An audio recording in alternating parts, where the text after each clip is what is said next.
MTS Negeri 1 Kota Lubuk Linggau, yang merupakan sekolah madrasah di bawah naungan Kementerian Agama Republik Indonesia, mulai membuka pendaftaran bagi calon siswa-siswi baru. Pada tahun ajaran baru ini, pihak sekolah telah menerima sebanyak 60 orang siswa melalui jalur prestasi, sedangkan sisanya sekitar 200 calon siswa akan dijaring dan diseleksi melalui ujian materi keagamaan. Namun ada yang berbeda dengan sistem penerimaan siswa-siswi baru di MTS Negeri 1 Lubuk Linggau ini, di mana pendaftarannya harus melalui sistem online terlebih dahulu.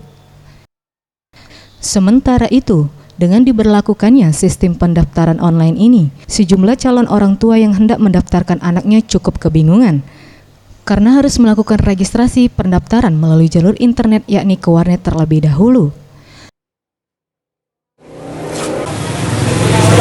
Kendalanya yang sebenarnya nggak ada kendala, cuma pinjam rapat aja dari sekolah. Internet, Pak? Iya.